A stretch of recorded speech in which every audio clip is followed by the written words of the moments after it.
How you guys doing? My name is Ryan Hannigan. For those who don't know me, I'm a partner and a commercial insurance broker and consultant at JJ Dory and Associates.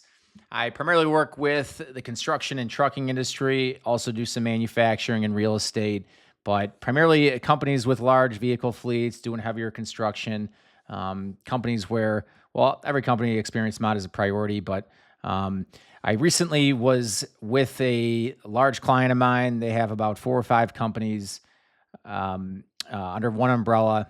I did a presentation, just kind of giving a refresher on experience mod, some of the mechanics behind how it's determined, some things you can do to contain your experience mod, and some of the cost drivers that have an adverse effect on the experience mod. So I thought I would just do a generic version of that presentation and then post it on here in case anybody is interested or finds it valuable. So I'll get into it here. I'll also shrink my face a little bit so it doesn't get in the way of the slides. So very briefly, again, I'm going to just briefly touch EMR 101 just to lay the groundwork for the rest of what we're going to talk about. Most people are already probably familiar with just the basics of it, but just to once again set the table for what we're going to talk about the rest of it. I'm going to briefly touch on EMR 101.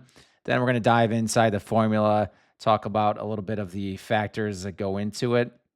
I'm going to talk about some things that have weigh on the experience mod more than others. And then lastly, we'll touch on some ways to contain your experience mod.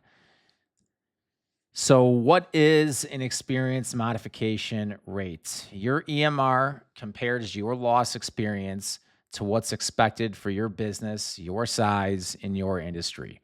If you have a 1.0 experience mod, you're exactly average. If you have an experience mod that is less than 1, you're better than average. If you have an experience mod that is above 1, you're worse than average. And all that means is your losses are more than what was expected of you based on your size and your industry. So your experience mod has a direct impact on how much premium you as a company pay. So if your mod is less, meaning better than average, you're going to get a premium credit.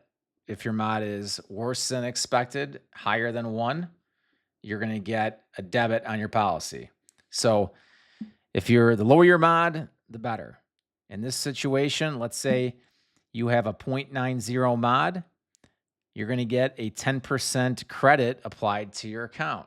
If you have a 1.10 mod, you're going to get a 10% debit applied to your account. So let's say you pay $500,000, or your manual premium rather is $500,000. They're going to apply, no matter who the insurance company is, they're going to apply a 10% credit if you have a 0.90 mod. That's a $50,000 credit.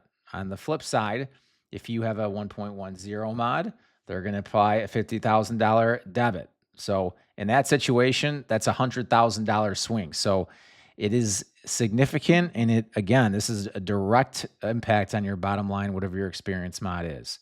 I use that example, the 10% example, but obviously if you have a 0.85 mod, you're going to get a 15% credit. If you have a 1.25 mod, you're going to get 25% debit on your policy. So aside from that, there are some other consequences from having a high mod. It's going to directly impact carrier appetite. So insurance brokers like myself who take your account, take it to the insurance market, work with other carriers, try to get them to insure your account. Most likely, not most likely, it is going to, if you have the higher your mod is, the less appetite there is going to be for your account when it comes to workers' comp. Obviously, it's our job to sell the account to the underwriters and work with you on a story on how to explain some of these things. But just at face value and for the sake of this presentation, the higher the mod, the less carrier appetite there's going to be on your account.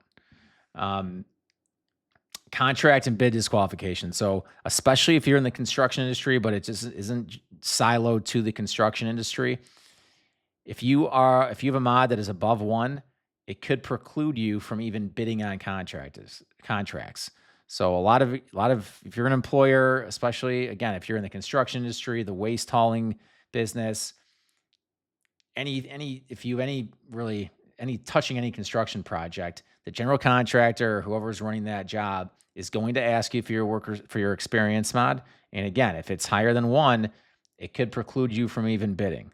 Now, as an agent, there are some ways we can massage this and work with your client to explain, maybe you had one shock loss and that's adversely affecting the mod. There are some tools we have to determine what your mod might be, if not for certain circumstances. And, we could explain a little bit and advocate for you on your behalf. I don't want to get too into the weeds on that, but the fact of the matter is, again, just on face value, your experience mod, it goes above one, it could preclude you from bidding on jobs. And so that's directly impacting your bottom line as an employer. And then the other thing, it's a multi-year compounding effect. So you have a loss, it appears in your experience mod, it's going to appear on there for 3 years. There could be some subrogation in certain circumstances, and things change, but generally speaking, 99% of the time you have a claim that's going to follow you for 3 years. So one other caveat to this, and this is specific to the construction industry. In Illinois, which is where our office is at J.J. Dory, which is where most of my customers are located, specifically around the Chicago area, if you have a mod that is 1.0 or less, you qualify, and you're a union contractor, you could qualify for what's called contractors credit. What that is an additional credit on top of your experience mod that can range anywhere from 1 to 40% that gets applied to your account after the experience mod is applied. So I have two examples here. Let's say you have a 0.9 mod. You're going to get a 10% discount on your experience mod, on your workers' comp policy. So if you pay $200,000 in premium, you're going to get $20,000 off. And then let's say you qualify for contractors credit. That's 30%. And let's say it varies. There's a formula to it, but let's just say 30%. That seems to be about average if you're a bona fide union contractor. And you're going to get that applied after the experience mod. So again, in this example, if you have a $200,000 manual premium, you're going to get $20,000 off for your experience mod, and then another 30% on top of that. So you're looking at $74,000 in this example, discounted on your workers' comp policy. Now let's look at the flip side. Let's say your mod is above one. In this example, let's say it's a 1.10, $200,000, same contractor. You're going to get a 10% debit applied to the account, to your policy. So you're looking at $220,000. And since it's above one, you're not going to get this contractor's credit. So you're going to lose that too. That's going to be wiped off it. And now you're paying $220,000 in premium. So same contractor, same size, or let's just say the same size contractor. One could be paying $126,000 in workers' comp, and the other can pay $220,000 in workers' comp. So it has a substantial impact, and that's compounded even more if you're a union contractor, particularly in the state of Illinois. So one thing to think about too, or to note, is if you have a 1.0 mod, which is exactly average, you do qualify for contractor's credit. So 1.0 and below, you can qualify for contractor's credit, and you can apply for that through your broker and NCCI. So even if you have a 1.01 mod, so in this example, 1.10, but let's just say you have a 1.01 mod, which is 1% worse than average, unfortunately, you do not qualify for contractor's credit. So it can make a huge difference for companies that rely on this contractor's credit to reduce their premium. So which years count for your experience mod? Let's just use the current policy term, or a lot of people's current policy terms, unless you've renewed already this year. So this This year, 2025 to 2026, your experience mod for this policy term is based on 2023-24, 2022-23, and 2021-22. So you have your current policy year, then you have a gap year, and then the 3 preceding years are what goes into your current year's experience mod. So companies that are, when you renew this year, the coming policy term, 26 to 27, that experience mod is going to be based on this gap year. That's going to come on, and then this year 1, that's going to fall off. So this is what I mean when you have a claim, it gets paid out, it's going to come on this year, and it's going to stay on for 1, 2, 3 years total. So, and you can kind of determine, see what your experience mod, if it's going to go up and down to some extent by looking at, let's say you have a real bad year on year 1, but a lot of losses on this year, but you don't have many losses this year, your experience mod's probably going to go down this year. And then the reverse is true. You have no claims on this year, a lot of claims on this gap year. When this comes on, you're going to see your experience mod go up. And there's some tools that we have at JJ Dory and a lot of brokers have that can help determine what that is, and kind of help prepare you to see what it's going to be down the line. So some factors that impact the experience mod and weigh on it more than others. Claim frequency, that's going to hurt you more than severity, and I'm going to dive into exactly how. Open claims, reserves and claims in dollars paid, there's no different, they are not differentiated. So if you have a reserve open on your claim, when those loss runs are sent to NCCI, that is locked in. So you could have a $50,000 reserve on a claim, and you could have $50,000 paid out on a claim. It's going to impact you the same. They're going to look at it like a $50,000 claim. So it's important to make sure, or your broker to make sure that, when insurance carriers are applying reserves, they're appropriate because they're going to directly impact what your experience mod is. Lost time claims. So there's two different types of claims dollars that are paid out. You have your indemnity, which is lost wages, and then you have your medical claims. Medical only claims impact you far less than if you have lost wages involved in a claim. So I'll also dive a little bit into that in another slide or two. And then late reporting, I have some data on that, which I'll show you. But the statistics show that the longer it takes you to file a claim and report a claim, then the more likely, the less chances it has of being contained. And so there's a positive correlation between lag time and the amount that a claim is paid out.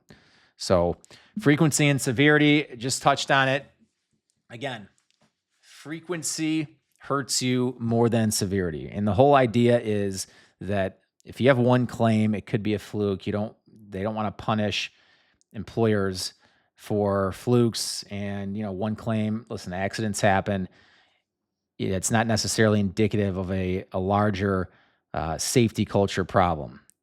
On the flip side, if you have frequency, and this also, by the way, goes for if we're marketing as an agent your account to insurance carriers, underwriters, when they're pricing your account, they look less. Frequency is more of a red flag than just one big pop of a claim. So literally in this example, I'll just take $50,000. One claim for $50,000 is not going to hurt you as much as 5 claims for $10,000. So in this situation, $50,000 is the total amount of lost dollars you had, but the company that had one claim for $50,000 is not going to see as much of an impact on their experience mod as a company that had 5 claims for $10,000. And there's a specific point at which this impacts it. In Illinois, I'll go to the next slide here. At Illinois, well, this is called the split point, first of all. And in Illinois, the split point is $30,000. Indiana, it's $18,500. Wisconsin, it's $21,500. So how the split point works is every dollar, let's just take Illinois, every dollar up to $30,000 is 100% weighted when it's sent to NCCI, and NCCI calculates your experience mod. However, every dollar over the split point is only weighted to a certain amount. Now, that's called the W factor. The W factor differs for every company based on your size and your industry. But just for the sake of this presentation, let's say your W factor is 0.40. What that means is after $30,000, only 40 cents of every excess dollar is going to enter the mod formula. 60% is going to be thrown out. So let's say you have a $50,000 claim, like in this example, the first $30,000, that's going to be sent to NCCI, but that next $20,000, only $8,000, 40%, is going to be included in the experience mod calculation.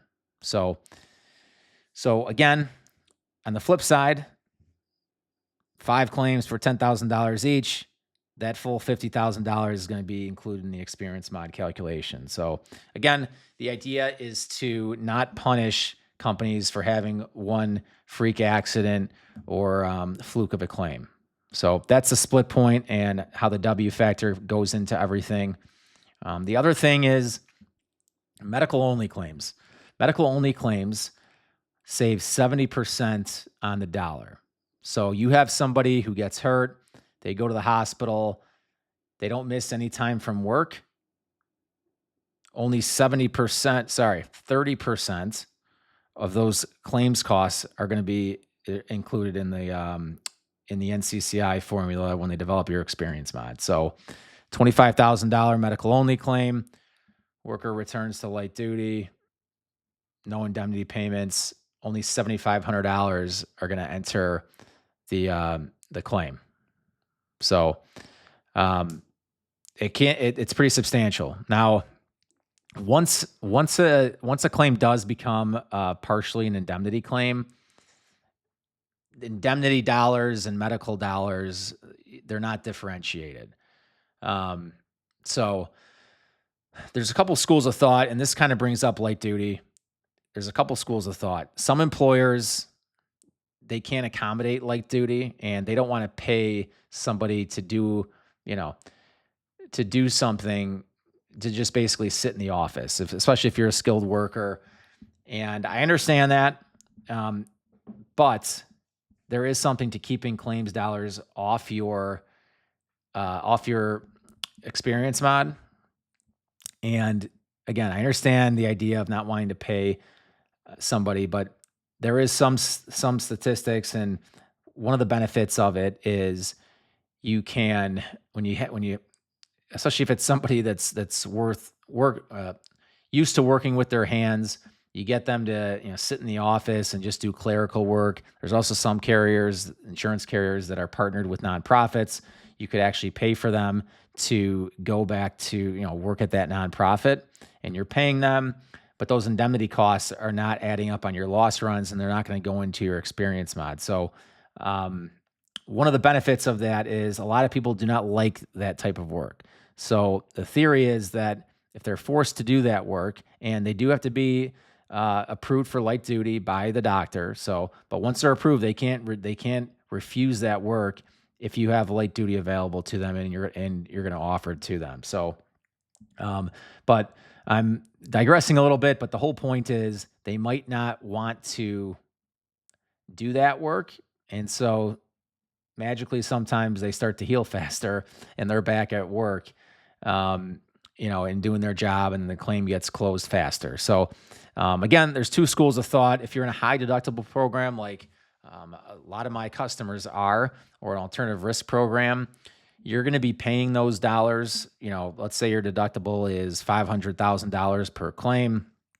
You're going to be paying those claims anyway, up to $500,000. So it makes more sense in that situation to, pay the light duty and have or send them whatever you want to do, get them back to work. Because again, you're paying those dollars either way up to a certain amount.